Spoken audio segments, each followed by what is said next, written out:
သာသနာတော်နှစ်2553ခုနှစ်ကောဇာတက္ကရာ1381ခုနှစ်တော်သလင်းလာပြီကျော်တရနေ့ရန်ကုန်တိုင်းဗဟန်းမြို့နယ်မင်္ဂလာစေဓမ္မယုံတော်ကြီးအတွင်ဆင်းကျင်းပပြုလုပ်အပ်သည့်မင်္ဂလာတောင်ညွန့်မြို့နယ်မင်္ဂလာစေမိဘများနှင့်ဥတည်စိုးတို့အားရည်စူး၍ဒေါ်လခင်ကိုကျော်သိန်းစေဆိုင်မိသားစုတို့၏အမတဒါနဓမ္မဒါနအဖြစ်ဖြင့်ဟောကြားအပ်သောပဋ္ဌာန်းမြတ်ဒေသနာတရားတော်ရွှေဘုန်းတော်သခင်ရှင်တော်မြတ်ဖရာ၏မဟာကရုဏာကုံကိုအာယုပြုကာတိကျူဖွဲ့ဆိုအပ်သောဝန္ဒနာပနာမအာတိတဂါထာကိုရွတ်ဆိုခြင်းဖြင့်စတင်ကြရအောင်ယောကပကောတိဟိပိယပမေယံကာလံကရွန်တော်တိတုကရာနိခေရံကတောလောကဟိတယနာထောနမောမဟာကရုဏိကတတတ္တာယောနာထောဝိနိယမြာစွာတတ္တဝါဤချမ်းသာစီးပွားလိုလားတောင်းတဂုံပေါင်းခါသဖြင့်နာထမြညာခြင်းရှင်တော်မြတ်ဖရာသည်ကပ္ပကောတိဟိပိဂရေကဘာအရေအတွက်သင်္ချာတို့ဖြင့်တော်လဲအပ္ပမေယံရည်တွေတိုင်းတာဖော်ပြခြင်းငါမစွမ်းနိုင်ပါသောကာလံလေးအသင်ချေသိမ့်နေကဘာရှိကြသောကာလပတ်လုံးလောကဟိတယတတ္တလောကဤအကျိုးစီးပွားအလို့ငါအတိတကရာနိဩစာသက်ချေလက်အင်္ဂါမေတ္တာကြီးမာသမိသာနှင့်တထာဇနီဆွန်ကြီးကြီးဟုကျက်တိထဘွယ်ငါးသွဲအစုအလုံးခဲရင်သောအမှုတို့ကိုကရွန်တော်ဘုရားဖြစ်ရန်ဤတန်ကြိုးကိုအာထုတ်တော်မူရသည်ဖြစ်၍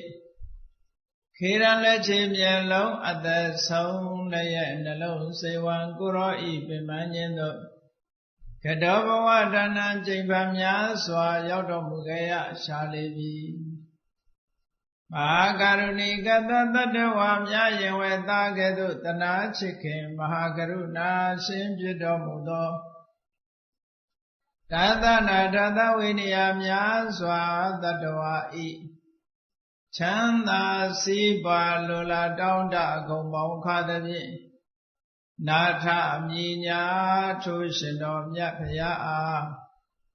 နမောယုတိပြောင်းပြော့မှန်ကိုလျော်၍ကရောယုကျိုးရှိခိုးခြင်းသည်အထုဘဝတုစင်စစ်မသွေဖြစ်ပါစေတည်း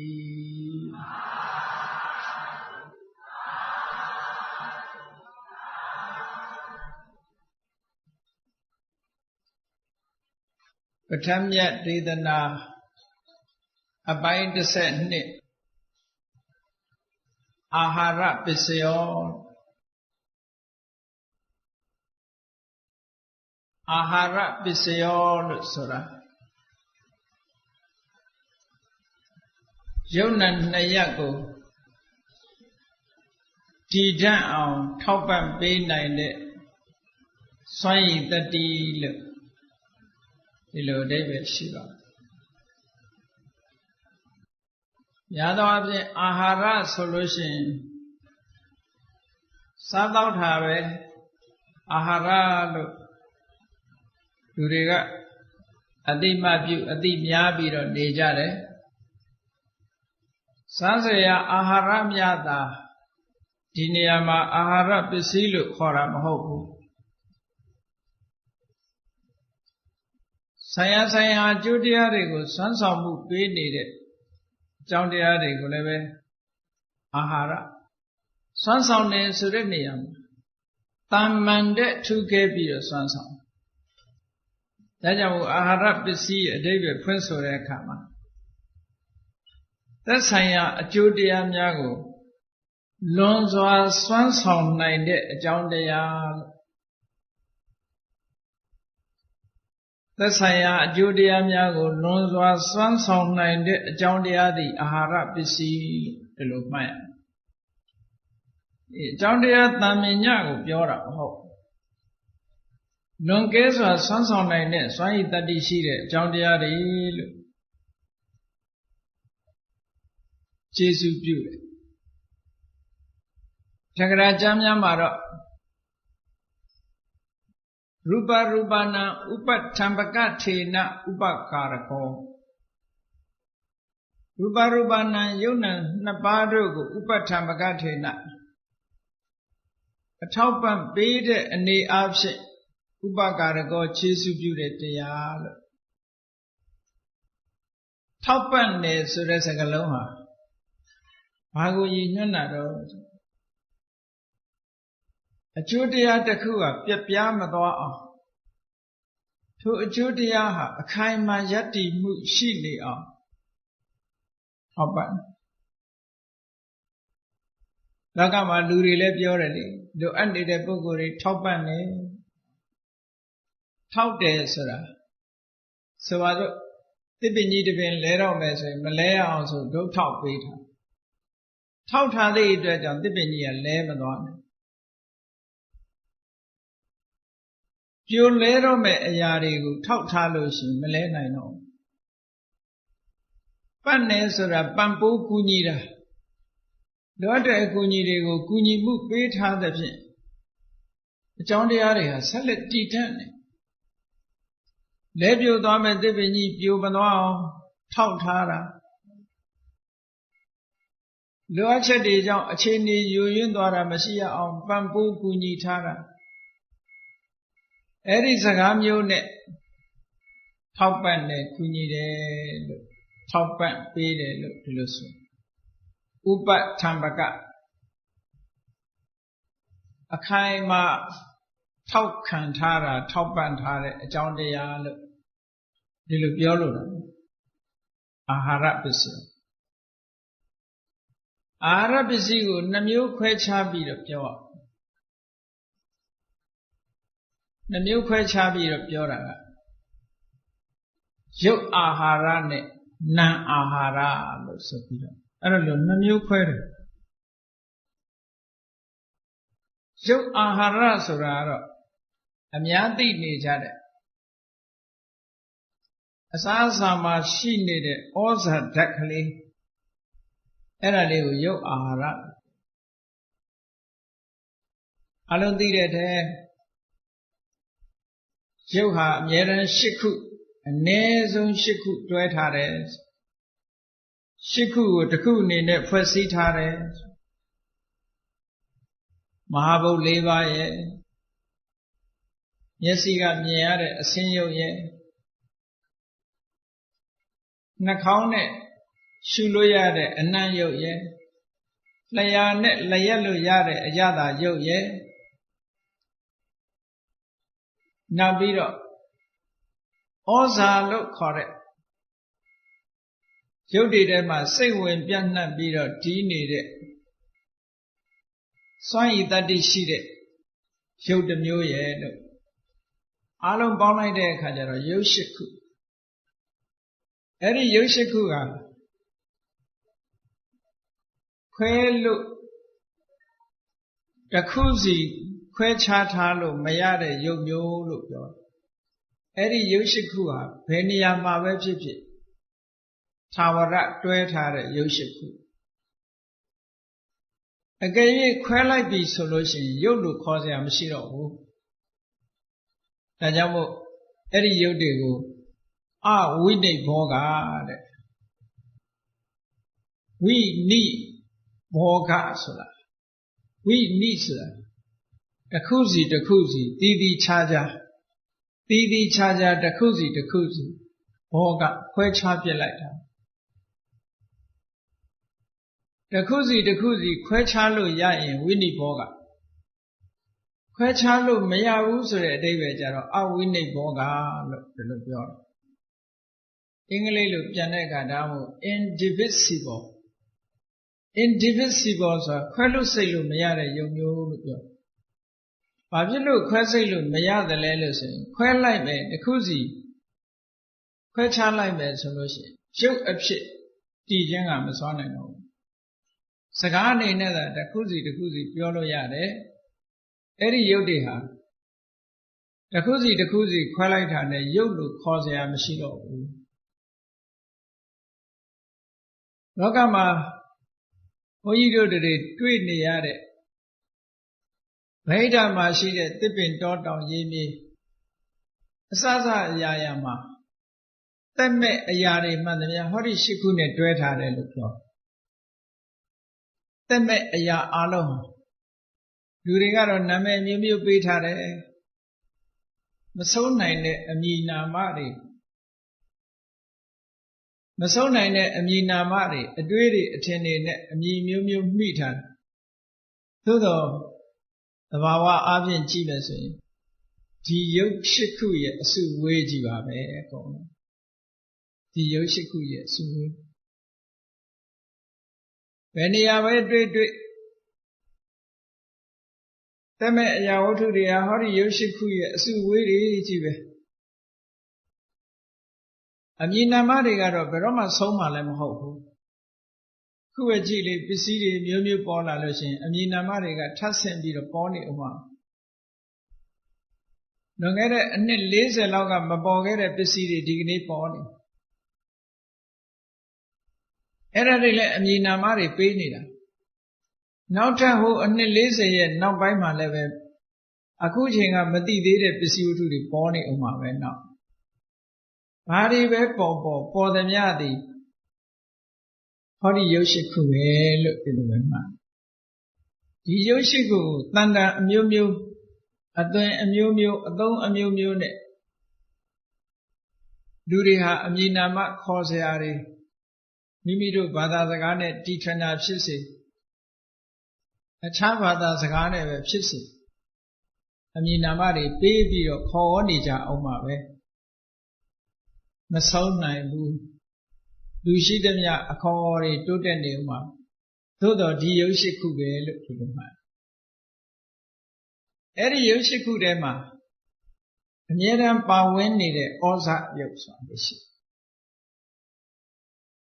ဩဇဆိုတာရှိဘယ်အရာထဲမှာပဲဖြစ်ဖြစ်ဩဇရဲ့အဓိပ္ပာယ်ကအတ္တနောဥထေယနန္တရံဇနေတိတိဩဇအတ္တနောဥထေယနန္တရံမိမိဖြစ်ပေါ်လာပြီးတဲ့နောက်အခြားမဲ့မှာဇနေတိအခြားရုပ်တစ်မျိုးကိုထုတ်လုပ်တတ်တယ်အကျိုးတစ်မျိုးကိုထုတ်လုပ်ပေးတတ်တယ်ဩဇာဆိုတာရဲ့အဓိပ္ပာယ်ကဩဆိုတာကိုဖြစ်လာပြီးတဲ့နောက်ဇဆိုတာဖြစ်စေတာသူပေါ်လာရင်တခုခုဖြစ်စေမှာပဲအဲ့ဒီဩဇဆိုတဲ့ရုပ်ကလေးဟာနေရာတကာမှာရှိတယ်ဘုန်းကြီးတို့1998ခုနှစ်ကစောရမြတ်ဘုရားအနီးမှာအလုံးရန်ကုန်လူတွေသိတဲ့အတိုင်းအပြည်ပြည်ဆိုင်ရာထေရဝါဒဗုဒ္ဓသာသနာပြုတက္ကသိုလ်စပြီးတော့ဖွင့်တဲ့အခါနိုင်ငံခြားလာပြီးတော့တက်ကြအဲ့ဒီတုန်းကဘုန်းကြီးတို့က visiting professor အနေနဲ့စကိုင်းကနေလာပြီးတော့ပြီးတော့မှသင်တန်းပို့ချပေးအဲ့ဒီပြီးတော့မှသင်တန်းပို့ချပေးရင်ကနေဒီဩဇာအကြောင်းကိုပြောဩဇာဆိုတာ nutritive essence အာဟာရတွေရဲ့အနှစ်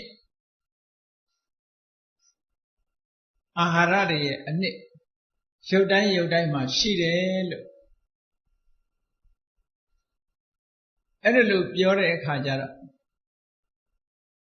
မက္ကဆီကိုနိုင်ငံကနေပြီးတော့လာပြီးဝိဓမသင်္นานတက်တဲ့အဲဒီထေရဝါဒတက္ကသိုလ်မှာလာပြီးတော့ကျောင်းတက်တဲ့မျိုးသမီးတယောက်ရှိမက္ကဆီကိုနိုင်ငံဆိုတာအခုဗုဒ္ဓဘာသာတွေစတင်ပြီးတော့ရှိနေပြီအရင်ပြည်ပြည်ဆိုင်ရာထေရဝါဒဗုဒ္ဓသာသနာပြုတက္ကသိုလ်ဒီကလေးက2005ခုနှစ်အထိ ပါမခွချုပ်ဖြစ်ဆောင်ရတဲ့ဆရာတော်ဥဒိလနန္ဒရဲ့တပည့်မစ္စရူဒီဆိုတာလာတက်ပြီးအဲ့ဒီဩဇာအကြောင်းရှင်းပြတဲ့အခါကျတော့ရုပ်တိုင်းရုပ်တိုင်းမှာဩဇာရှိတယ်ဆိုလို့ရှိရင်တဲ့မှန်တကားမှာရှိတဲ့မှန်ကြီးတွေမှာရောရှိသလားမှန်တကားမှာရှိတဲ့မှန်နေရောရှိသလားအေးဗုဒ္ဓဗိဓမာရကြတော့ရှိတာပဲလို့ဘယ်နေရာပဲဖြစ်ဖြစ် nutritive accent လို့ပြန်တဲ့အခါကျတော့အာဟာရရဲ့အနှစ်လို့ပြောလိုက်တဲ့အခါကျတော့မှန်စားတယ်မှမရှိတော့သူကအဲ့ဒီမေကုံးလေးစားရမစားတာနဲ့မဆိုင်ဘူးလို့လူကစားတာဖြစ်စေတတ္တဝါတွေကစားတာဖြစ်စေမစားတာဖြစ်စေဒါနဲ့မဆိုင်ဘူးသူ့မှာတတ္တိရှိနေတာကတော့မှန်တယ်လို့ဆိုပါစို့မြေကြီးလူမစားဘူးဒါပေမဲ့တီကောင်ကစားတယ်လူမစားတဲ့အရာတွေဒီပြင်တတ္တဝါတွေစားတယ်စားရင်ဒီအာဟာရထဲမှာပါတဲ့ဩဇာဓာတ်ကအကျိုးဖြစ်စေနောက်ဆုံးမှာအစိတ်မှာလည်းဩဇာဓာတ်ရှိတာပဲအစိတ်သွားစားအစိတ်တက်နေဆိုတာဒါပဲပေါ့အတ္တယောနောဥထေယနန္တရမိမိဖြစ်လာပြီးတဲ့နောက်အခြားမဲ့မှာဆိုရင်ဇနေတိအကျိုးသက်ရောက်စေတယ်ဒါပြောတာအဲ့တော့မှန်စားတယ်မှန်ဆိုလို့ရှိရင်လည်းမှန်စားတဲ့တ attva မှာမှန်သွားစားရင်သူက nutritive essence ပဲစားတဲ့တ attva ရှိရင်ဘာပဲဖြစ်ဖြစ်အကျိုးဖြစ်ထွန်းစေတယ်ဩဇာရဲ့အဓိပ္ပာယ်ကကောင်းကျိုးဖြစ်စေဆိုးကျိုးဖြစ်စေရုပ်တစ်မျိုးကိုဖြစ်ပွားစေတာဒါဩဇာတတ်သူကြည့်တော့ဖြစ်ပွားစေတာမဟုတ်ဘူးအခြားတစ်ခုနဲ့ပေါင်းစပ်လိုက်ပြီဆိုလို့ရှိရင်ဖြစ်ပွားစေတယ်ဒါကြောင့်မို့ဘုရားအဘိဓမ္မာရကြတော့လူစားသည့်တတ္တဝါတွေကစားတဲ့ဟာပဲစားတဲ့အရာဝတ္ထုပဲဖြစ်စေမစားတဲ့အရာဝတ္ထုပဲဖြစ်စေဒီတဘာဝကတော့ရှိမြဲရှိနေတာပဲအဲ့ဒီတုန်းကအဲ့ဒါလို့ရှင်းပြ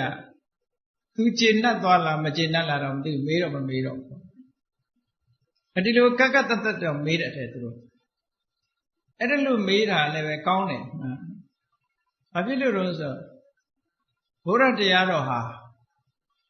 အမေးမြန်ခံနိုင်တယ်ခံလဲခံရဘုရားတရားတော်ဟာအတုအယောင်မဟုတ်သည့်အတွက်ကြောင့်အစစ်မှန်ဖြစ်သည့်အတွက်ကြောင့်ဘယ်လိုပဲမေး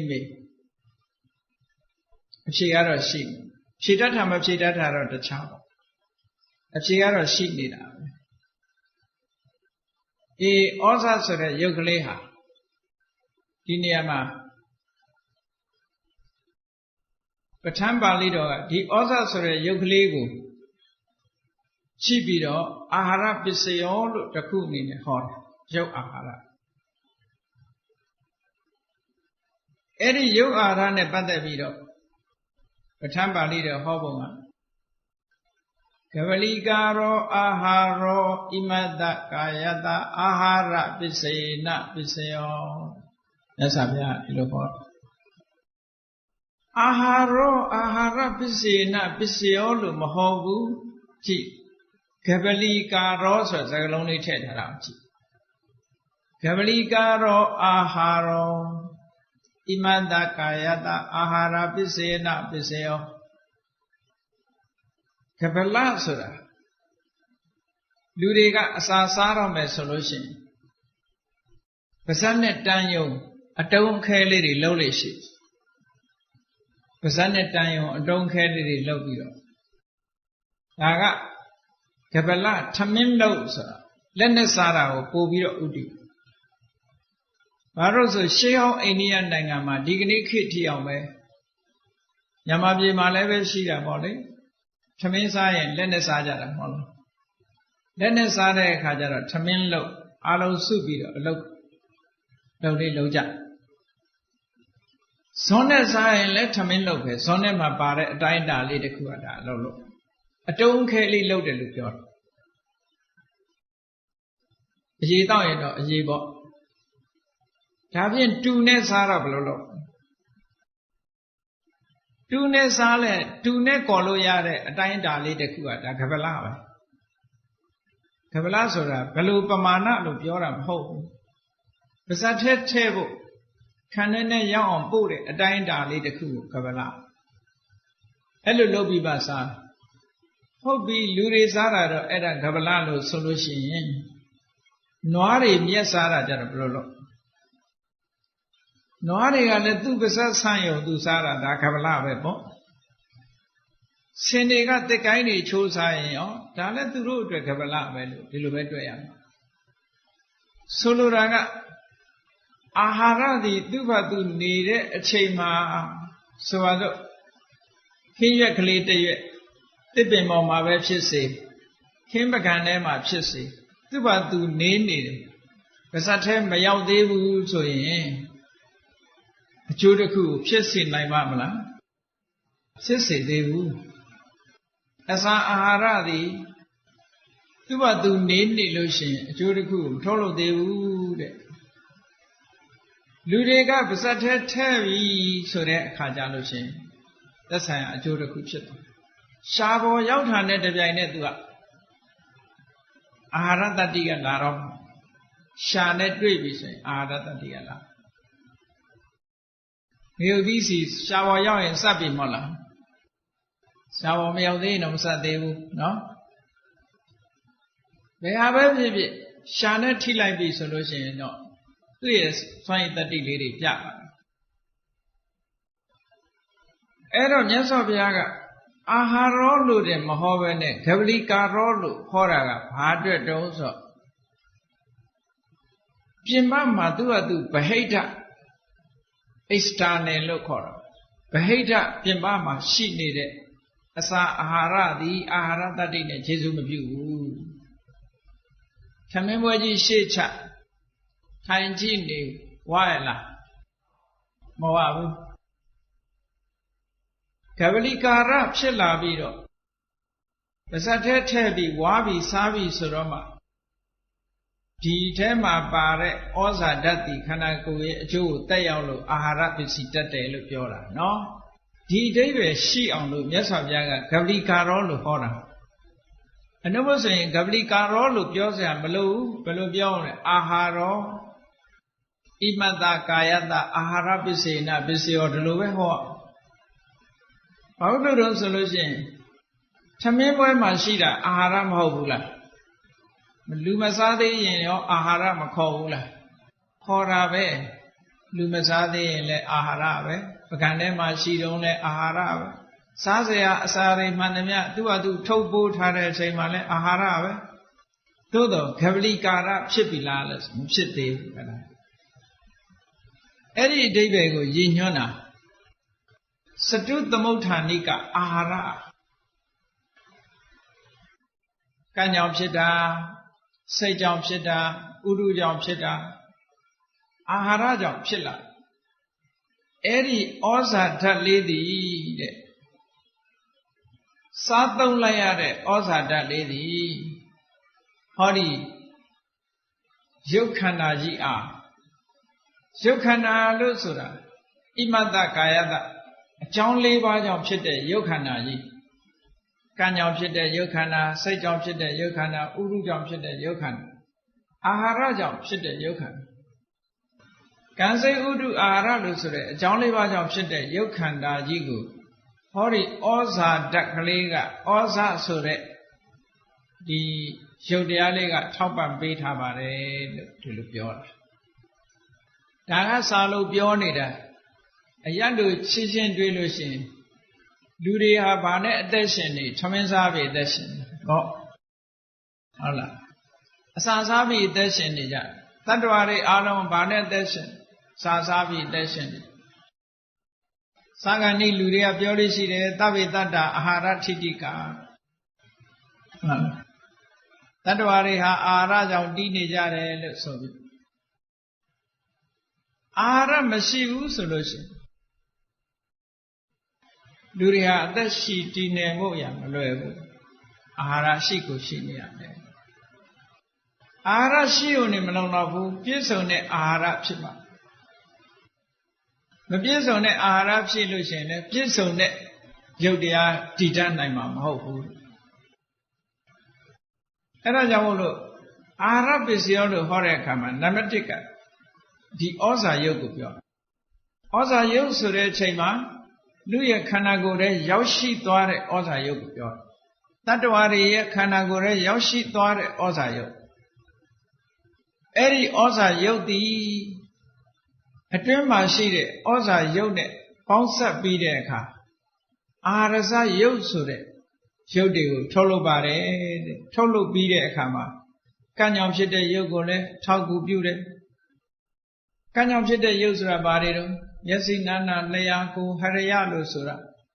ဒါတွေကလည်းပဲအစာအာဟာရမှာပါတဲ့ဩဇာဓာတ်ကထောက်ထားလို့ထောက်ပံ့ထားလို့မပြတ်မစီးရှိပြီးတော့နေနေတာဆက်လက်ပြီးတော့ဖြစ်နေနိုင်ကြတာသူ့ရဲ့အထောက်ပံ့နေအပြည့်အဝရှိတယ်လို့ဒီလိုပြောတာအေးဒါကြောင့်မို့လို့ပဋ္ဌာန်းပါဠိတော်မှာကပလီကာရောအာဟာရောဣမတကာယတာအာဟာရပစ္စေနပစ္စယောကပလီကာရောအလုံးအလွေပြုပြီးတကားလာအာဟာရောစားသုံးရတဲ့အာဟာရသည်ကပလီကာရောအာဟာရောအလုံးအလွေပြုပြီးမှစားသုံးရတဲ့အစာအာဟာရသည်ဝါစားလိုက်ရတဲ့အစာအာဟာရသည်ဣမတကာယတာဤရူပကာယလို့ခေါ်တဲ့ရုပ်ခန္ဓာကိုယ်ကြီးအားအာဟာရပစ္စေနာအာဟာရပစ္စယတတ္တိဖြင့်ပစ္စယောဥပကာရကောကျေစုပြုလျက်ရှိပါပေကျေစုပြုတယ်ဆိုတာအကျိုးပြုနေတာနော်အကျိုးပြုဒါကြီးရှိလို့ဒီရုပ်တွေဆက်လက်ပြီးတော့ရှင်သန်နေတယ်ဒါကတော့လောကမှာအလွန်ထင်ရှားတာပဲအာဟာရပစ္စယောကနားလည်ဖို့အမတ္တမလွယ်ပါတယ်ဒါကြောင့်မို့ရုပ်အာဟာရပစ္စည်းကဘာလဲလို့ဆိုရင်ဩဇာရုပ်သည်အာဟာရပစ္စည်းအာဟာရကြောင့်ဖြစ်တဲ့ရုပ်တွေတနည်းအားဖြင့်အာဟာရကြောင့်ဖြစ်တဲ့ရုပ်တွေကတိုက်ရိုက်ကျန်တဲ့ရုပ်တွေကိုထောက်ကူပြုကံကြောင့်ဖြစ်တဲ့ရုပ်ကိုလည်းကူညီတယ်ထောက်ပံ့တယ်စိတ်ကြောင့်ဖြစ်တဲ့ရုပ်ကိုလည်းကူညီထောက်ပံ့တယ်ကုသိုလ်ကြောင့်ဖြစ်တဲ့ရုပ်ကိုလည်းကူညီထောက်ပံ့ဟောဒီဩဇာဆိုတဲ့ရုပ်ကအဲ့ဒါလို့ထောက်ပံ့ထားသည့်အတွက်ကြောင့်ရုပ်ခန္ဓာကိုယ်ကြီးဟာဘလောက်ထိတည်တုံးဆိုတော့နေ့စဉ်နဲ့အမျှဆက်ပြီးထောက်ပံ့သည့်အတွက်ကြောင့်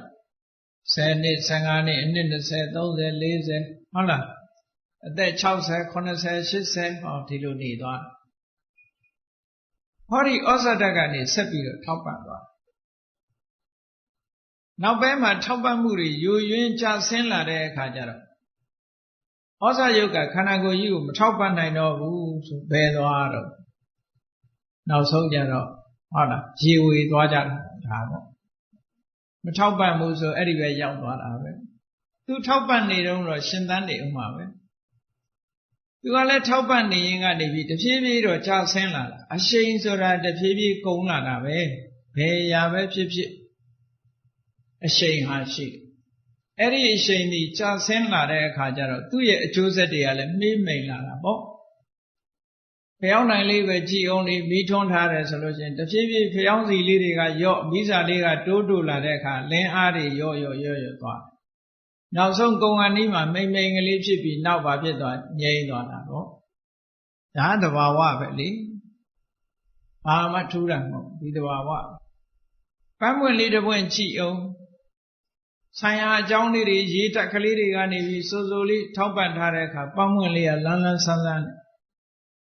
ဟောတဖြည်းဖြည်းထောက်ပံ့မှုအားနည်းလာတဲ့အခါကျပန်းပွင့်လေးကရင့်လာပြီးတော့နောက်ဆုံးကျတော့ကျွေသွားဒီသဘောတွေပဲဒီသဘောတွေထောက်ပံ့မှုအားနည်းလာပြီဆိုရင်အပြည့်အဝမရသေးတဲ့အတွက်ကြောင့်နောက်ဆုံးကျတော့ပြိုလဲသွားတာပဲထောက်ပံ့နေဆိုတာပြိုလဲမသွားအောင်ယက်တည်နိုင်အောင်ထောက်ပံ့နေတာတဲ့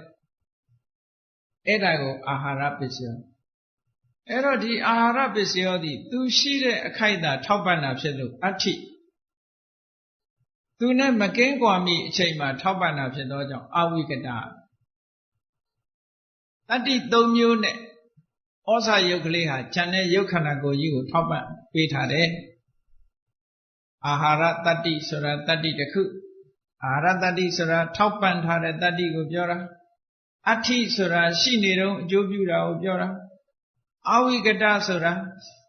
လုံးဝကင်းပြောက်မသွားခင်အကျိုးပြုတာကိုပြောတာဒါကြောင့်မို့ဩဇာယုတ်ကလေးသည်ဉာဏ်နဲ့ယုတ်ခန္ဓာကိုယ်အားအာဟာရတတ္တိဓုနဲ့ကျေစုပြုမြမကအဋ္ဌိရှိနေတော့ကျေစုပြုလိုက်တယ်အဝိကတမိမိမပြောက်ကင်းချိန်မှာကျေစုပြုထားတယ်ဒီလိုဆိုတတ္တိ၃မျိုးပေါင်းစပ်ပြီးတော့ကျေစုပြုနေတယ်ဒါလေးကရုပ်အာဟာရဆိုတာတစ်မျိုးသူကပြီးတန့်ကလေးဒီလိုဟာမျိုးတခြားနေရာမှာမရှိဩဇာယုတ်ကယုတ်ခန္ဓာကိုထောက်ပံ့နေဆိုတခြားဟာမှာမရှိဒီ၃မျိုးနဲ့ပဲဆိုင်အာဟာရအဋ္ဌိအဝိကတဒီ၃ခုနဲ့ပဲဆိုင်ဉာဏ်နာတွေနဲ့မဆိုင်ဒါမို့ပြီးတန့်မျိုးပဲပစ္စည်းကလေးတစ်ခု24ပစ္စည်းတယ်ပြီးတန့်တွဲလို့ရတာဒီ၃ခုပဲရှိဒါကရုပ်အာဟာရနာအာဟာရဆိုတာရှိသေးတယ်နော်နာအာဟာရဆိုတာဘာတော့ဖတ်တော်ဒုတိယောမနောသင်္စေတနာတတ္တိယဝိညာဏံစရုဋ္ဌံပါဠိမှာဒုတိယကဖတ်တာကပလီကာရအာဟာရပထမဖြစ်တော့ဒုတိယကဖတ်တာတတ္တိယကမနောသင်္စေတနာဒီနေရာမှာမနောဆိုတဲ့စကားလုံးထည့်ပြောထားတာစေတနာပါပဲမနောသင်္စေတနာစိတ်ထဲမှာရှိတဲ့စွမ်းအားပြည့်တဲ့စေတနာဝိညာဏအသိစိတ်ဖတ်တာရဲ့စေတနာရဲ့ဝိညာဉ်ရဲ့ပေါ့အဲ့ဒီ၃မျိုးဟာကြံတဲ့နံတရားတွေရဲ့စွမ်းဆောင်မှုတဲ့သူတို့ကလွန်ကဲတဲ့စွမ်းဆောင်မှုရှိတယ်တဲ့ဒါကြောင့်အာဟာရလို့ခေါ်တယ်ဒီနေရာမှာတော့စွမ်းဆောင်တယ်ဆိုတဲ့အဓိပ္ပာယ်ကိုပြောစားရတယ်ဆိုတဲ့အာဟာရမျိုးနဲ့မဆိုင်ဘူးเนาะအာဟာရဆိုတာကစွမ်းဆောင်မှုဆိုတဲ့အဓိပ္ပာယ်ပြောလွန်လွန်ကဲကဲအကျိုးတရားကိုစွမ်းဆောင်ထားနိုင်တယ်နောက်တစ်ခုကအာဟာရဆိုတာအကြောင်းတရားကိုပြောတာစားတဲ့အစာတစ်မျိုးတည်းကိုအာဟာရခေါ်တာမဟုတ်ဘူးအကြောင်းတရားမှန်တယ်ဗျဘာကြောင့်အကြောင်းကိုအာဟာရလို့ခေါ်တော့ဆိုအာဆိုတာကလွန်လွန်ကဲကဲခရဆိုတာဆောင်ထားတာအကျိုးတရားတွေပြိုလဲမတော့လွန်လွန်ကဲကဲထိန်းထားတဲ့အရာလို့ဆောင်ထားတဲ့အရာဆောင်ထားတယ်ဆိုတာထိန်းထားတာအဲ့ဒါကြောင့်မို့လို့အကြောင်းတရားတွေကိုလည်းအာဟာရဒါကြောင့်မို့သဗ္ဗေတ္တအာဟာရထိတိကာဆိုတဲ့စကားလုံးနဲ့ပတ်သက်ပြီးတော့ရှင်းလင်းချက်ကလေးတွေရှိတတ္တဝါအလုံးဟာအာဟာရကိုအစာလို့ယူပြီးပြောမယ်ဆိုရင်ဒီစကားကမနှံ့ဘူးတတ္တဝါအလုံးသည်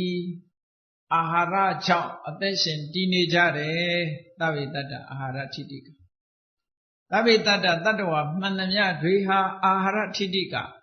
အစာအာဟာရကြောင့်တည်နေတယ်လို့ဆိုလို့ရှိရင်ပြမာတွေအစာစားသလားစားဘူးပြမပြေမပါဘူးဖြစ်သွားပြမာတွေလွတ်သွားသဗ္ဗေတ္တထဲမှာပြမာမပါဘူးဖြစ်သွားဟုတ်ကဲ့မေတ္တာပို့တဲ့လူတွေလို့ပေါ့တချို့လူတွေကသဗ္ဗေတ္တဘယ်သူမပါဆိုပြီးတော့လှုပ်သေးတယ်တတ္တဝါအလုံးလို့ဆိုရင်ကိုမပါစေခြင်းတဲ့လူကိုချွင်းချက်ထားကြတယ်သဗ္ဗေတ္တတတ္တဝါအလုံးဆိုတဲ့နေရာမှာဗြဟ္မာမပါဘူးဖြစ်သွားလိမ့်မယ်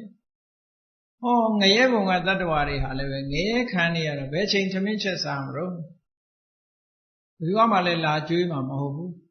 အဲ့တော့ငရဲတတ္တဝါတွေရောအစာရှိပါမလားမရှိဘူးတဲ့အဲ့တော့သဗ္ဗေတ္တကိုအစာဆိုတဲ့အဓိပ္ပာယ်ကိုမယူဘဲနဲ့နောက်တစ်ခုထပ်ပြီးတော့ပြောရအာဟာရဆိုတာအကြောင်းတရားကိုပြောတာပါ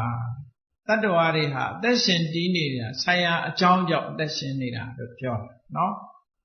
အကြောင်းတရားကြောင့်အသက်ရှင်တယ်လို့ပြောရင်အားလုံးခြုံမိသွားဒီစကားအစာလို့ပြောရင်အစာမစားတဲ့တတ္တဝါတွေမပါဘဲနဲ့ဖြစ်မပါဘူးဖြစ်သွားအဲ့ဒါကိုပဲအစာယူပြီးတော့ကြိုက်အောင်ပြောတာလည်းရှိသေးတယ်ထက်ကထာက ငရဲသားတ attva တွေကသဗ္ဗေတ္တအာဟာရထိတိကမှာအာဟာရကိုအစာလို့ယူရင်ငရဲသားတ attva တွေကဘာလို့ဆိုရင်သူတသွေးသူမျိုးတာဒီပင်လည်းအာဟာရကိုတသွေးကိုမျိုးချတာဒီပင်အာဟာရလို့ပြောဗြဟ္မာတွေကြတော့ဘာအာဟာရတော့ဆိုပီတိဘက္ခစိတ်แท้ကကျဉ်တ်နေတာလေအာဟာရဒီလိုနည်းနဲ့လည်းပြောတာရှိသေးတယ်နော်အဲ့တော့အကောင်းဆုံးကတော့အစာစားတဲ့တ attva တွေဖို့အစာမသားတဲ့တ attva တွေအတွက်အာဟာရဆိုအကြောင်းတရားလို့ဒီလိုဆိုလို့အဲ့တော့တ attva မှန်သမျှသည်အကြောင်းတရားကြောင့်တည်နေကြတယ်ဆိုတဲ့စကားသည်အလုံးကိုခြုံမိငုံမိတဲ့စကားတစ်ခုဖြစ်ပါတယ်အေးရုပ်တရားတွေအာဟာရကတော့ဩဇာဟုတ်သွားပြီနံတရားတွေရဲ့အာဟာရကြတော့ဘာလဲခတ္တတဲ့စေတနာတဲ့ဝိညာဉ်တဲ့ဟောဒီတဘာဝတရားသုံးခုသည်အကျိုးတရားတွေကိုလွန်မင်းစွာစွမ်းဆောင်ထားနိုင်တယ်စွမ်းဆောင်ထားနိုင်ပုံနဲ့ပတ်သက်ပြီးတော့သံယုတ္တနိကေပုဒ္ဒမန္တုပမတုတ်ဆိုတာရှိနိဒာနဝကတန်ယုတ်ပုဒ္ဒမန္တုပမပုဒ္ဒမန္တဆိုတာသာဥပမာပုဒ္ဒမန္တဆိုတာသားရဲ့အသားမိမိရင်၌ဖြစ်ပွားတဲ့သားရဲ့မန္တဆိုတာအသားဥပမာဆိုတာဥပမာနိုင်ရှင်စရာရင်ဝယ်ဖြစ်ပွားတဲ့သားကလေးရဲ့အသားအဲ့ဒါနဲ့နှိုင်းရှင်ပြီးတော့ပြောတဲ့ခေါ်တဲ့တုတ်ကိုပုဒ္ဒမန္တုပမတုတ်ကိုခေါ်တယ်အဲ့ဒီတုတ်မှာမြတ်စွာဘုရားဘယ်လိုဟောတော့ဆိုရင်စတ္တရောမိဘိက္ခွေအာဟာရယဟန်တို့အာဟာရ၄မျိုးရှိတယ်ခုပြောတဲ့ကပလီကာရအာဟာရကတစ်ခုနော်ကပလီကာရောအာဟာရ၄မျိုးရှိတယ်ကပလီကာရအာဟာရရဲ့ဖတ်တရဲ့မနောသင်စေတနာရဲ့ဝိညာဏရဲ့လို့၄မျိုးရှိတယ်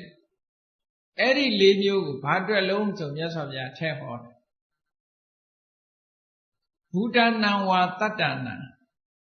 ထိတိယတံပဝေတိနံဝါအနုဂဟာယဘူတလို့ဆိုတဲ့တ attva တွေအသက်ရှင်တည်နေဖို့အတွက်ဘူတဆိုတာပြည့်ပြည့်စုံစုံဖြစ်ပြီးသားတ attva ဘူတလို့ခေါ်တယ်အလုံးသိကြတဲ့အတိုင်းလူဘဝဘာကစကလလရေကြီးလေးအစမှာအဲ့ဒီအချိန်မှာဘူတလို့မခေါ်နိုင်သေးဘူးလူရုပ်မပေါ်သေးဘူးနော်ဘူတလို့ခေါ်လို့မရဘူးကြက်ကလေးတွေကြက်ဥလေးရှိသေးတယ်ဘူတလို့ခေါ်လို့မရဘူးစတင်နေတော့ရှိသေးတယ်အေးဘူတဆိုတာ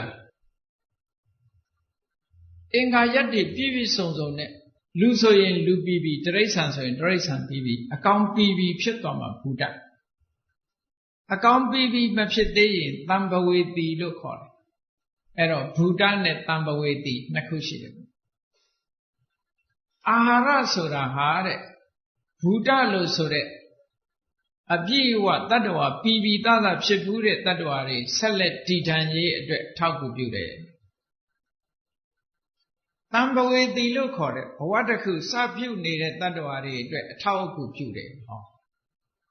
အာဟာရရဲ့အဓိပ္ပာယ်ကိုမြတ်စွာဘုရားအဲ့တုတ်တံမှာရှင်းထားတယ်ဘူတနာဝတတ္တနာအနုဂဟာယတံပဝေဘူတနာဝတတ္တနာထိတိယတံပဝေတိနံဝါအနုဂဟာယဘူတနာဝတတ္တနာကိုထင်ရှားဖြစ်ပြီးတဲ့တ attva တွေတို့ရဲ့ထိတိယတည်ရှိနေဖို့အတွက်တဲ့တံပဝေတိနံဝါအနုဂဟာယဘဝတစ်ခုဥတည်ပြီးတော့ရှားပွေးနေတဲ့ဘဝတစ်ခုခြေပြုတ်နေတဲ့အစပြုတ်နေတဲ့တ attva တို့ကိုအကူအညီဖြစ်ဖို့ရာအတွက်အာဟာရ၄မျိုးရှိပါတယ်လို့ဒီလိုမျိုးဆိုတာဟောအဲ့ဒီတုတ်တံပါဠိတော်နဲ့ဒီဗိဓမာအတူတူပဲဆိုပါစို့ဒ ဒီမှာအာရတတ္တိဆိုတာကိုထည့်ဟောတာပဲရှိပဋ္ဌာန်းမှာကဲကောင်းပြီအဲ့ဒီသုတ်တံမှာကပလီကာရအာဟာရကိုမြတ်စွာဘုရားကဘာနဲ့နှိုင်းရှင်ပြထားလဲရှင်၌ဖြစ်ပွားသားယရနာရဲ့အသားအဲ့ဒါနဲ့အလားတရံတူတယ်တဲ့ဟောအဲ့ဒီသုတ်တံလေးမှာဥပမာပေးထားတာကဇနီးမောင်နှံ2ယောက်သားကလေးကိုခြိပိုးပြီးတော့အမတန်ဝေးလံတီခေါင်နဲ့အစာရေစာရှားပါတဲ့ကန္တာရခီးကြီးကိုဖြတ်ကျော်ကြတယ်ပါလာတဲ့ရိတ်ခါလေးကမလုံမလောက်နည်းနည်းလေးပဲပါလာ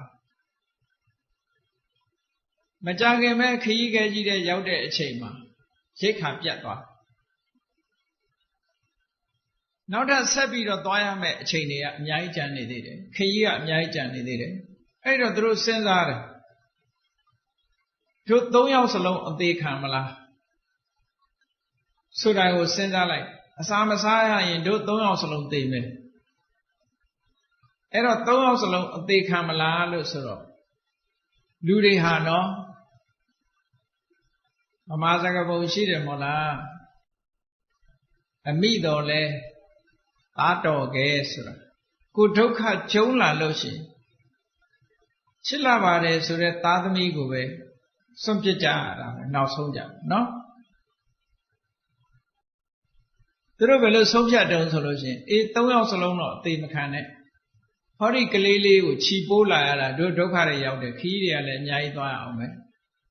သူ့ကိုတတ်ပြီးတော့ဒီအသားကိုတို့စားပြီးတနေ့နည်းနည်းစားပြီးစားတဲ့အာဟာရလေးနဲ့ခီးဆက်ကြမယ်လို့ဆုံးဖြတ်တယ်ဇနီးမောင်နှံ2ယောက်ကအဲ့လိုဆုံးဖြတ်လိုက်ဆုံးဖြတ်ပြီးတဲ့အခါသားကလေးကိုတတ်ပြီးတချို့အသားတွေကို6လှမ်းထားဒီနေ့မှနည်းနည်းလေးစားပြီးတော့ခီးဆက်ကြတယ်တဲ့သို့တော်လည်းသူခမညာစားတိုင်းမျက်ရည်တွေကျရင်ပတ်ကလေးကိုတီးပြီးတော့သားကလေးအတွက်ခြေကွဲဝမ်းနေပြီးတော့စားနေကြတယ်စားတိုင်းသားကလေးအတွက်ခြေကွဲနဲ့မျက်ရည်ငိုယိုပြီးတော့သို့တော်မစားရင်လည်းသေတော့မယ်ရှေ့ကိုသွားနိုင်တဲ့အင်အားတွေမရှိတော့ဘူးအဲ့တော့သားကလေးရဲ့အစားကိုသားကိုစားပြီးတော့ကန္တာရခီးကြီးကိုဖြတ်ကြရတယ်အဲ့ဒီဇလန်းဆန်ဆန်ဥပမာလေးကိုပေးပြီးတော့မြတ်စွာဘုရားကတို့နေ့စဉ်စားသုံးနေတဲ့ကပလီကာရအာဟာရဆိုတာအဲ့ဒီမိဘ2ပါးကသူတို့သားကလေးရဲ့အသားပေါ်မှာထားတဲ့သဘောထားလို့ထားကြပါလို့ပြောတာနော်ထားနိုင်ပါမလားမထားနိုင်ဘူးကောင်းပြီဆိုတာသွားစားဗမာစားစားမကဘူးကိုရီးယားဆိုင်သွားစားအောင်မယ်ဟုတ်လားခွီစိန်တွေအများကြီးပဲမြတ်စွာဘုရားကအဲ့ဒါလို့စားတယ်ဆိုတာဘာအတွက်စားတာတုံးလို့ခုနကမိသားစုရဲ့ရည်ရွယ်ချက်ကိုကြည့်လိုက်သားကလေးအသားကိုဘာအတွက်စားတာတုံးဆိုဟောဒီကန္တာရခီးကြီးကိုအောင်မြင်ဖြတ်ကျော်ဖို့အတွက်စားပျော်ဖို့စားတာလားမဟုတ်ဘူးဝါဖြိုးဖို့စားတာလားအသားရည်တွေပြီးဖို့ခွန်အားပလားတွေတိုးဖို့စားတာမဟုတ်ဘူးသူတို့ရည်ရွယ်ချက်ဒီကန္တာရခီးကိုဖြတ်ကူးဖို့ပဲရည်ရွယ်ချက်ကအဲ့ဒါထားဒါကြောင့်မို့လို့ယဟန်တန်ဃာတွေကိုမြတ်စွာဘုရားဆုံးမတဲ့အခါအစာစားလို့ရှိရင်နေဝထဝါယပျော်ဖို့စားတာလည်းမဟုတ်ဘူးတဲ့နမထာယမာနတွေတက်ဖို့စားတာလည်းမဟုတ်ဘူးတဲ့နဝိဘူဒနာယအင်အားပလားတွေခွန်အားပလားတွေတိုးပွားဖို့စားတာလည်းမဟုတ်ဘူးတဲ့နမန္တနာယလှပအောင်စားတာလည်းမဟုတ်ဘူးဟောအဲ့ဒီရွယ်ချက်တွေနဲ့မစားရဘူးပြောဘာအတွက်စားဣမတကာယတထိတိယဒီခန္ဓာကိုယ်ကြီးတည်တံ့မှုအတွက်ဗြဟ္မစရိယနုဂါယအကျင့်မြတ်တွေကိုကျင့်နိုင်ဖို့အတွက်အထောက်အကူဖြစ်ဖို့အတွက်စားပါတယ်အဲ့တော့မိဘ2ပါးကသားကလေးရဲ့အသားကိုစားပြီးတော့ကန္တာရခီးကိုဖြတ်တယ်အဲ့ဒီဖြတ်တဲ့မိဘ2ပါးရဲ့စိတ်နေသဘောထားအတိုင်းမိမိတို့နေ့စဉ်စားသုံးနေတဲ့ကပလီကာရအာဟာရပေါ်မှာသဘောထားပါအဲ့လိုဆိုအဲ့ဒါလို့သဘောထားနိုင်ပြီဆိုလို့ရှိရင်ဘာဖြစ်လဲ ကာမဂုဏ်အာယုန်ဒီပေါ်မှာဖြစ်တဲ့တဏှာရာဂကိုဖယ်ရှားပြနိုင်ပါတယ်အဲ့ဒါမဟုတ်သေးဘူးဆိုလို့ရှိရင်မဖယ်နိုင်သေးဘူးလောကမှာတဏှာထဲမှာရတ္တတဏှာအဆိုးဆုံးပဲတဏှာတွေထဲမှာရတ္တတဏှာမပယ်နိုင်အဆိုးဆုံးဟုတ်တယ်လေမတည့်ပါဘူးဆိုလေကြိုက်လို့စားကြိုက်လို့စားလို့ဒုက္ခရောက်တဲ့လူတွေပြည့်နော်မရှောင်နိုင်ဘူးကြိုက်တယ်တချို့ကျဝါဝါစားပြီးသိမယ်တဲ့ပြောသေးတယ်သိမယ်ဆိုတော့မသိတာမဟုတ်သိဒါပေမဲ့ဝါဝါစားပြီးသိမယ်အဲ့လောက်ထိအောင်ဇွဲနေပဲကောင်းတာနော်အဲ့တော့မြတ်စွာဘုရားကတော့အဲ့လိုမဟုတ်ဘူးကပလီကာရေအာဟာရေပရိညာတေကပလီကာရအာဟာရကိုပိုင်ပိုင်ခြားခြားပိုင်ပိုင်နိုင်နိုင်သိလိုက်လို့ရှိရင်တဲ့ပင်စကာမဂုဏိကရာဂောပရိညာတောတဲ့ကာမဂုဏ်၅ပါးနဲ့ပတ်သက်ပြီးတော့ဖြစ်ပေါ်လာတဲ့အတွေ့အတာတွေတဏှာရာဂတွေကိုပိုင်ပိုင်နိုင်နိုင်သိပြီးသားဖြစ်သွားပါလိမ့်မယ်ဆိုလိုတာအားလုံးကိုစွန့်လွတ်နိုင်လိမ့်မယ်လို့ပြောတာနော်အစာလေးမစွန့်ရင်နောက်ဟာလည်းစွန့်နိုင်ပြီစွန့်နိုင်အေးကာမဂုဏ်၅ပါးနဲ့ပတ်သက်တဲ့ရာဂကိုစွန့်နိုင်ပြီဆိုလို့ရှိရင်ကာမဘုံနဲ့ပြန်ပြီးတော့မွေးဖွားဖို့ဆိုတဲ့တန်ရောစဉ်သူ့မှာမရှိတော့ဘူးဒီလိုပြောဆိုလိုတာကအနာဂံအဆင့်ပြောကာမဂုဏ်အာယုန်ဒီကာမရာဂတွေကိုဖယ်ရှားလိုက်တာနဲ့တပြိုင်နက်အနာဂံအဆင့်ရောက်တယ်လို့ပြောတာကာမဘုံကိုပြန်လာဖို့ရအတွက်ကြိုးမရှိတော့ဘူးသူ့မှာနှောင်ကြိုးမရှိတော့ဘူးလို့ဒီလိုဆိုလို့ညဆရာဒါကြောင့်မို့လို့ကပလီကာရအာဟာရအပေါ်မှာမှန်ကန်တဲ့နှလုံးသွင်းနဲ့စားမယ်မှန်ကန်တဲ့နှလုံးသွင်းနဲ့စားနိုင်လို့တည်တည်ချာချာပိုင်ပိုင်ခြားခြားပိုင်ပိုင်နိုင်နိုင်သိပြီဆိုလို့ရှိရင်ဉာဏ်နဲ့ကာမဂုဏ်တွေကာမဂုဏ်ဆိုတာကမျက်စိနဲ့မြင်လို့လိုချင်စရာကာမဂုဏ်ဆိုတဲ့စကားလုံးကဂုဏ်ဆိုတာ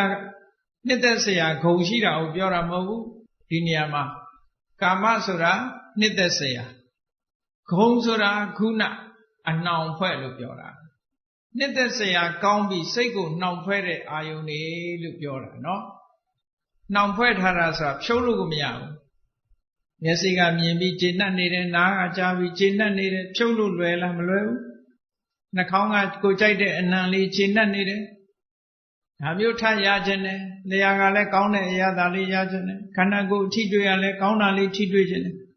အဲ့ဒီပုံမှာတွေ့တာနေတာဖြုတ်နိုင်လားမဖြုတ်နိုင်ဘူးအဲ့ဒါကိုခုနဒါမို့ခုနဆိုတဲ့စကားလုံးကနှောင်ဖွဲ့တယ်ဆိုတဲ့အဓိပ္ပာယ်ပြောစိတ်ကိုနှောင်ဖွဲ့ထားအဲ့ဒီနှောင်ဖွဲ့ထားနိုင်တဲ့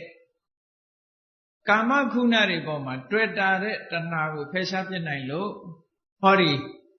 ကာမလောကကြီးနဲ့ပြန်ပြီးတော့မဆက်ဆက်တော့ပါဘူးလို့ဒီလိုပြောတယ်ဒါတစ်ခုကဲနာအာဟာရ၃ခုဆိုဖတ်တာဖတ်တာဆိုတာကဘာကိုစွမ်းဆောင်ပေးတာတုံးလို့ဆိုဒါပဋိစ္စသမုပ္ပါဒ်နဲ့မှတ်လိုက်ပေါ့ဖတ်တာပစ္စယပါတယ်တော့အေးဖတ်တာဆိုတာဝေဒနာကိုစွမ်းဆောင်ဖတ်တာအားကောင်းလေလေဝေဒနာအားကောင်းလေလေဒါပြောတာနော်ဖတ်တာပြော့သွားရင်ဝေဒနာလည်းပြော့တယ်စွမ်းဆောင်မှုကအဲ့ဒါလို့ဆိုဒုက္ခဖြစ်စေတဲ့ဖတ်တာရှိတယ်ဒုက္ခဖြစ်စေတဲ့ဖတ်တာရှိတယ်ဒုက္ခဖြစ်စေတဲ့ဖတ်တာကဒုက္ခဝေဒနာပေါ်လွင်ထက်ထက်တန်တန်ကြီးဖြစ်စေတယ်ဒုက္ခဖြစ်စေတတ်တဲ့ဖတ်တာကဒုက္ခဝေဒနာထင်ထင်ရှားရှားကြီးဖြစ်စေဖတ်တာဟာလည်းဝေဒနာကိုစွမ်းဆောင်တဲ့နေရာမှာအစွမ်းထက်တယ်လို့ပြောတာဝေဒနာကိုစွမ်းဆောင်တဲ့နေရာမှာအစွမ်းထက်တယ်ဒါကြောင့်မို့အဲ့ဒီဖတ်တာဆိုတဲ့အာဟာရတစ်မျိုးပဲဝေဒနာကိုလွန်လွန်ကဲကဲစွမ်းဆောင်နိုင်တာထုတ်လုပ်နိုင်တာဖြစ်သောကြောင့်ဖတ်တာကိုမြတ်စွာဘုရားကအာဟာရလို့ခေါ်တယ်အဲ့ဒါဟာဘာအာဟာရတော့ဆိုနာမ်အာဟာရအဲ့ဒီနာမ်အာဟာရနဲ့ပတ်သက်ပြီးတော့မြတ်စွာဘုရားကခုနပုဒ္ဓမန္တုပမသုတ်တံမှာဘယ်လိုဥပမာပေးတော့ဆိုနွားကြီးတစ်ကောင်အရေကုန်ခွာထားတယ်စဉ်းစားကြည့်ခံစားကြည့်လိုက်နွားကြီးမှာအရေကုန်ခွာထားတယ် အဲ့ဒီအရေးကုန်ခွာထားတဲ့နွားကြီးဟာအကောင်မလောင်တွေလွယ်လွယ်ကူကူနဲ့မကိုက်နိုင်ဘူးလားဖြုတ်တွေတို့မှက်တွေတို့ခြင်တွေတို့ဟုတ်လားရင်ကောင်တွေတို့ဆိုတာလာထိုးမယ်ဆိုရင်နွားကြီးခံနိုင်ပါမလားဒုက္ခဝေဒနာတွေဘယ်လောက်ဖြစ်လိုက်မလဲအရေးကုန်မရှိတဲ့နွားကြီးဟာဘယ်နေရာမှာပဲနေအဲ့ဒီအကောင်မလောင်တွေရဲ့ကိုက်မှုဆိုတဲ့ဒုက္ခရပြင်းပြင်းထန်ထန်မခံရပေဘူးလားခံရတယ်ကာကွယ်မရှိဖတ်တာဟာအရေးကုန်ခွာထားတဲ့နွားနဲ့တူတယ်ဘာဖြစ်လို့လဲဆိုဝေဒနာကိုပြင်းပြင်းထန်ထန်ဖြစ်စေလို့ဟုတ်ကဲ့အပေါ်ကနေပြီးတော့နွားရည်နဲ့ဖုံးထားတဲ့အခါအတော်ရောအကောင်တွေမကိုက်နိုင်ဘူးမဟုတ်လားအရေးထူထူနဲ့ကြတော့အတော်ရောမကိုက်နိုင်အရေးခွာလိုက်ပြီဆိုလို့ရှိရင်ဘာကောင်ကကိုက်နာပြီဒါမှတ်ပြီတော့အဲ့ဒါကြောင့်မလို့ဖတ်တာသည်ဝေဒနာကိုပြင်းပြထန်ထန်လွန်လွန်ကဲကဲဖြစ်စေနိုင်တယ်အဲ့ဒီမှာဖတ်တာရဲ့သဘာဝတရားတွေအရေးကုန်ခွာထားတဲ့နွားကဲ့သို့ထင်မြင်ပြီးတော့အသိဉာဏ်သက်ဝင်လို့ဖတ်တာကိုပိုင်းပိုင်းခြားခြားသိပြီဆိုလို့ရှိရင်ဘာအကျိုးရှိလဲဝေဒနာတွေကိုပိုင်းပိုင်းခြားခြားသိလာမယ်ဝေဒနာရဲ့သဘာဝတွေကိုပိုင်းပိုင်းခြားခြားသိလာဝေဒနာရဲ့သဘာဝကိုပိုင်းပိုင်းခြားခြားသိပြီဆိုရင်ဝေဒနာပစ္စယတဏှာလာအောင်မလားလာနိုင်တော့ဒီဟာအဓိပ္ပာယ်ကိုပြောတာနော်ဝေဒနာရဲ့သဘာဝကိုသိလိုက်တာနဲ့တပြိုင်နက်ကြည့်ကဲဝေဒနာရဲ့သဘာဝကိုပိုင်းပိုင်းခြားခြားသိလိုက်တယ်တဏှာကုံသွားပြီလို့ဆိုလိုက်ရင်တဏှာမလာတော့ဘူးတဏှာပြတ်သွားပြီဆိုရင်လှုပ်เสียကြံသေးလားမကြံတော့ဘူးအဲ့ဒါကိုမြတ်စွာဘုရားနတ္ထိကိဉ္စီဥတ္တရိကရဏီဆက်လှုပ်เสียဘာမှမရှိတော့ဘူးတဏှာကုံသွားရင်တို့လှုပ်เสียဘာမှမရှိတော့ဆက်ပြီးပြီတဏှာကုံမှုအဓိကဖတ်တာကိုပိုင်းပိုင်းခြားခြားသိရင်ဝေဒနာကိုပိုင်းပိုင်းခြားခြားသိဝေဒနာကိုပိုင်းပိုင်းခြားခြားသိလိုက်တာနဲ့တပြိုင်နက်တဏှာမလာတော့မလာရင်လှုပ်เสียရှိသေးလားမရှိတော့ဒါလည်းအာဟာရတစ်မျိုးနဲ့ပတ်သက်ပြီးဟောတယ်နောက်တစ်ခါမနောသင်စေတနာစေတနာဆိုတာကံပဲပေါ့အဲ့ဒီကံတရားကဘာကိုဆွဲဆောင်ဘာကိုအကျိုးပြုနေတာလဲဘာကိုစွမ်းဆောင်နေတာလဲလို့ဆိုလို့ရှိရင်စေတနာသည်ပရိသေတွေကိုမဖြစ်စေဘူးလားစေတနာဟာကံမှုထိုကံသည်ဘဝပရိသေတွေကိုဖြစ်စေတယ်ဒါအထူးဆန်းမဟုတ်သင်္ခါရပစ္စယဝိညာဏပဲပရိစ္ဆသမုပ္ပါဒ်နဲ့ပြောမယ်ဆိုရင်သင်္ခါရဆိုတာကံဝိညာဏဆိုတာပရိသေစိတ်မနောသင်္စေတနာဟာရဆိုတာစေတနာကိုပြောတာတဲ့အဲ့ဒီစေတနာသည်ပရိသေတွေကိုဆောင်စွမ်းနိုင်သည့်တတ္တိရှိလို့သူ့ကိုလည်းအာဟာရလို့ခေါ်တယ်လွန်လွန်ကဲကဲဖြစ်စေနိုင်လို့သူ့ကိုအာဟာရလို့ခေါ်တယ်အဲ့ဒီအာဟာရကပရိသေတွေဆိုတဲ့အကျိုးကိုဆောင်အဲ့ဒါကိုဘာနဲ့ဥပမာပေးထားတော့ဆိုမြတ်စွာဘုရားရန်သူတွေရဲ့လက်ထဲရောက်သွားတဲ့ရန်သူတွေရဲ့အဖမ်းခံရတဲ့လူတယောက်သနာစရာလူတယောက်ရန်သူတွေကအတင်းကျပ်ဆွဲခေါ်ပြီးတော့မိကြီးတွင်ကြီးတဲ့ကိုပြစ်ချကြတယ်မိကြီးတွင်ကြီးတဲ့ကိုပြစ်ချအတင်းဆွဲခေါ်နေတဲ့အချိန်မှာမိကြီးတွင်ကြီးနားလည်းရောက်သူ့ရဲ့စိတ်ဆန္ဒတွေပါရလားဘယ်လောက်ကြောက်လိုက်သို့တော့စိတ်ဆန္ဒတွေမပါပေမဲ့လို့မိကြီးတွင်ကြီးထဲမှာတွန်းချခံလိုက်ရအဲ့ဒီမှာစေတနာဆိုတဲ့ကံတရားကဖန်တီးပေးလိုက်တဲ့ဘဝတစ်ခုဟာမိကြီးတွင်ကြီးတဲ့တွန်းချတာနဲ့မတူဘူးလားတူတယ်နော်ဘဝကြီးကပူလောင်နေတာတဖြည်းဖြည်းအိုးလာတယ်နားတယ်နောက်ဆုံးသိမယ်ဟောကိုရင်နာခြင်းသိခြင်းဒီကြားထဲမှာတောကတဲ့ပရိဒေဝတဲ့ဒုက္ခတဲ့ဒေါမနတတဲ့ဥပါယတတဲ့ဒါတွေလည်းလာအောင်မပြောနိုင်တဲ့ problem တွေလည်းအများကြီးရှိသေးတယ်နော်ပြောမဖြစ်တဲ့ problem ပြောလို့မဆုံးတဲ့ problem အများကြီးရှိသေးတယ်ဟောဒါတွေရောလာနေ အဲ့တော့မိကြီးတွင်ကြီးတဲ့တွန်းချခံရတဲ့လူတယောက်ရဲ့ဒုက္ခနဲ့မတူပေဘူးလားတူတယ်စေတနာကဘဝတစ်ခုကိုပို့ပေးလိုက်တာဟာဒုက္ခတွေကြီးပဲဒါကြောင့်မို့အဲ့ဒီတုတ်တံမှာဒီလိုဟောထားတယ်မြတ်စွာဘုရားအဲ့ဒီစေတနာကိုပိုင်ပိုင်ခြားခြားသိပြီဆိုလို့ရှိရင်တဏှာ၃မျိုးကိုပိုင်ပိုင်ခြားခြားဖယ်ရှားနိုင်ပါတယ်တဲ့ပိုင်ပိုင်ခြားခြားသိနိုင်တာတဏှာ၃မျိုးဆိုတာအလုံးသိတဲ့အတိုင်းကာမတဏှာဘဝတဏှာဝိဘဝတဏှာအဲ့ဒီတဏှာ၃မျိုးကိုပိုင်ပိုင်ခြားခြားသိသွားပြီဖယ်ရှားပြစ်နိုင်ပြီဆိုလို့ရှိရင်တဏှာကုံသွားလို့ရှိရင်လှုပ်ရှားရှိသေးလားမရှိတော့နတ္ထိကိစီဥဒ္ဒရိကရဏီယဘာမှလှုပ်ရှားမရှိဘူးဟောဒါကိုအဲ့ဒီသုတ်တံမှာဟောအဲ့ဒီစေတနာဟာလည်းမိကြီးတွင်ကြီးထဲမှာတွန်းချတဲ့စေတနာမျိုးဟာလည်းပဲမိကြီးတွင်နဲ့တွန်းချတာနဲ့အလားတန်တူတဲ့စေတနာဟာလည်းအာဟာရပစ္စည်းပဲနော်နောက်အာဟာရပစ္စည်းတစ်ခုကဘာတော့ဆိုဝိညာဏဆိုတာသတိစိတ်ကလေးကိုပြောတယ်ဒီညအဲ့ဒီပရိသေစိတ်ကလေးကလည်းပဲဘာတွေကိုဆောင်စွမ်းတာတော့စွမ်းဆောင်နေတာတော့လို့ဆိုရင်ပရိစ္ဆေသမုပ္ပါဒ်ကိုကြည့်ဝိညာဏပစ္စယနာမရူပံပရိသေစိတ်ကလေးရှိလို့ယနန္တိယုတ်တိဟာဖွင့်ဖြိုးလာမျိုးစိတ်လေးကနေအမြင့်တွဲလာလို့အကိုင်းအခက်တွေဖွင့်ဖြိုးလာတာဟုတ်ကဲ့အမြင့်ကလေးသက်ဆင်းလိုက်သည့်အတွက်ကြောင့်အကိုင်းအခက်တွေထွက်လာထို့တူပဲပရိသေစိတ်ကလေးဖြစ်လာသည့်အတွက်ကြောင့်နန္တိယုတ်တွေဖွင့်ဖြိုးလာအဲ့တော့နန္ဒီယုတ်တွေကိုစွမ်းစွမ်းတမန်ဆောင်ကျင်းတတ်သောကြောင့်ဝိညာဉ်လေးကိုအာဟာရလို့ခေါ်တယ်အဲ့ဒါကိုမြတ်စွာဘုရားကဘယ်လိုဥပမာပေးထားတော့ဆိုလို့ရှိရင်ရာဇဝသားတစ်ယောက်ရဲ့ဒုက္ခ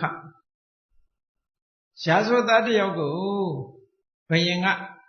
တရားရုံးမှာဆုံးဖြတ်ချက်ချလိုက်ဘယ်လိုဆုံးဖြတ်ချက်ချကဲဒီကောင်မနဲ့ခင်းမှာလှန်တဲ့အချက်တည်းထိုးပေါ့တစ်ချက်တင်မဲ့နာလှပါပြီဟုတ်ကဲ့လှန်တဲ့အချက်တည်းထိုးပေါ့စဉ်းစားတာကြည့်လှန်တဲ့အချက်တည်းထိုးခံရတဲ့ပုဂ္ဂိုလ်ရဲ့ဒုက္ခကိုစဉ်းစားကြည့်နော်ဒါပေမဲ့အဲ့ဒီကောင်ကအသက်ကပြင်းတယ်မနဲ့ခင်းလှန်တဲ့အချက်တည်းထိုးတာဘာဖြစ်မသေးသေးဘူးအသက်တော့ရှိနေတယ်ဒါဖြစ်ဘုရင်ကြီးကဒီလောက်အသက်ပြင်းတဲ့ကောင်နေလေခင်းကြလှန်တဲ့အချက်တည်းထိုးထားပြီဟောရှင်သေးလားဟဲ့ရှင်းနေသေးတယ်ညနေကျထပ်ပြီးတော့အချက်တည်းထပ်ထိုးအချက်ဘယ်နေရာထိုးခံလဲရအချက်300ထိုးခံရတဲ့ရာဇော့သားဝိညာဏဟာရကိုမြတ်စွာဘုရားကဒါနဲ့ဥပမာပေးထားတယ်ကောင်းပြီပရိသေစိတ်ကလေးရလာတဲ့ပုဂ္ဂိုလ်တိုင်းဟာဒီတောင်ပြင်းလေဥမဲ့ထင်ပါတယ်အခုလောကကြီးမှာခန်းနေရတဲ့ဒုက္ခတွေကသူ့လက်ချက်ကြီးပဲအကုန်ဟုတ်ကဲ့။အိုရာရောသူဖြစ်လို့နော်နာရာရောသူဖြစ်လို့သေရာရောမသေးခင်စိုးရိမ်နေရတာတို့ငိုးနေရတာတို့ခဏခန္ဓာကိုယ်မှာနာကျင်ကြိုက်ခဲဖြစ်တာတို့စိတ်မချမ်းသာဖြစ်တာဒေါသနဲ့စိုက်ကြီးတင်ငင်ဖြစ်တာဒါတွေကဘယ်သူကြောင့်ဖြစ်တာလဲသူ့ကြောင့်ဖြစ်တာလှန်နဲ့ထိုးခံနေရတယ်လို့ problem တွေအများကြီးနဲ့ကြုံတွေ့နေရသက်သာရာမရနိုင်ဘူးဒါကိုပြောတာနော်ဒါကြောင့်မြတ်စွာဘုရားကလှန်တဲ့အချက်တရားထိုးခံရတဲ့ပုဂ္ဂိုလ်ရဲ့ဒုက္ခဘယ်သူကဒုက္ခပေးတာလှန်တဲ့အချက်တရားထိုးခံရတဲ့ပုဂ္ဂိုလ်ရဲ့ဒုက္ခလိုပဲဟောဒီဝိညာဉ်ကနေပြီးတော့နာနေရုပ်တွေကိုဖြစ်စေလိုက်ဟောဒီနာနေရုပ်တွေရဲ့ဒုက္ခလောက်ကြီးတယ်လေဒါကိုပြောပြတယ်အဲ့ဒီဗုဒ္ဓမန္တုပမဆိုတာတန်ယုဒနိကေမှာပါတယ်ပေါ့အာဟာရ၄ပါးကိုဟောထားတာအဲ့ဒီအခုပြောခဲ့တဲ့ဖတ်တာရဲ့ဝေဒနာစေတနာရဲ့ဝိညာဉ်ရဲ့ဆိုတဲ့ဒီသုံးခုကိုနာအာဟာရလို့ခေါ်ပါတယ်အဲ့ဒီနာအာဟာရတွေကဖတ်တာကလည်းဖတ်တာနဲ့ရှင်တဲ့စိတ်စေတသိက်တွေစေတနာကလည်းစေတနာနဲ့ရှင်တဲ့စိတ်စေတသိက်တွေဝိညာဉ်ကလည်းဝိညာဉ်နဲ့ရှင်တဲ့စေတသိက်တွေအဲ့ဒါတွေကိုအပြန်အလှန်အထောက်အကူပြုနေကြတယ်တဲ့အပြန်အလှန်စွမ်းဆောင်ပြီးတော့ထောက်ကူပြုနေကြတတ္တဝါတွေရဲ့တဏ္ဍာမှာဒါကြောင့်မို့နာအာဟာရအနေနဲ့ပစ္စည်းကဖ Phata Sedana Winyin Visio Bandiaga Say Sedate Sedasa Yok Pritari Kamsa Yok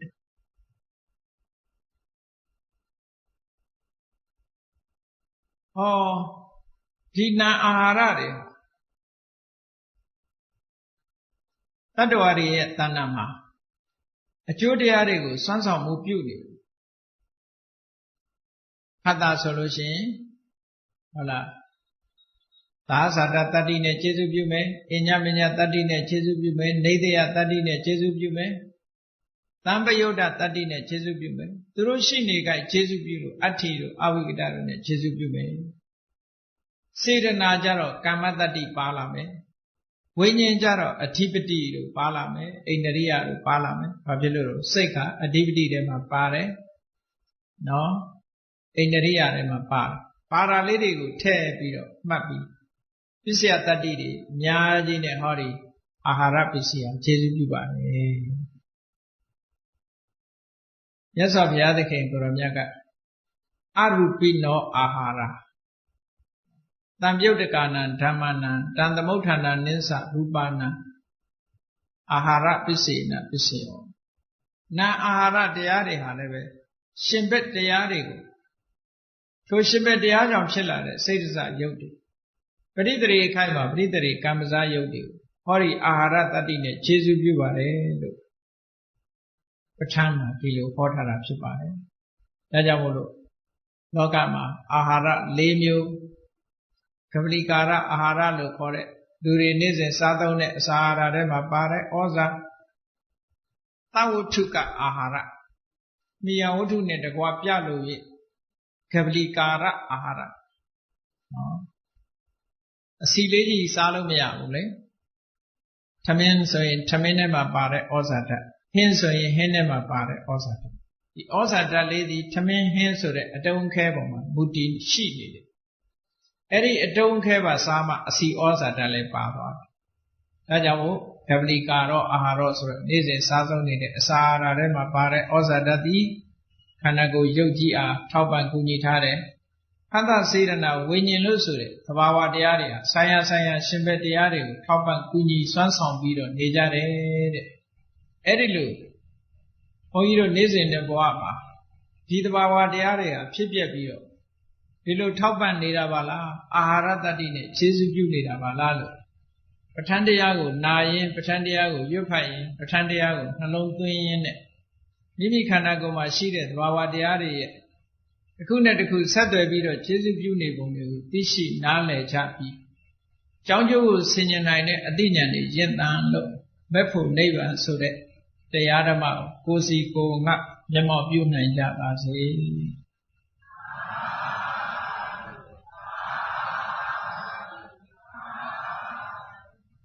Mitapoya. Tatawa Myaswa Yangwa. Chanda Jabase Tadwa Myaswa Yangwa Chanda Jabase Hitayi Jam Tonga Psham Ninjan Jabase Hitayi Jam Tonga Psham Ninjan Jabase Esi Jamba Seichanda Doya Sanda Pivase Esi Jamba Seichanda Doya Sanda Pivase Dhamodaram Bivaidavana Vida Tabe Tamuhata Asara Marati Divao Nibbana Yandu Taro Dhamodaram Lova Doda Moha Seidao Gimbyo Ji Dea Sego Bivaidava Wanda Swinja Taujaya Najaya Gondoja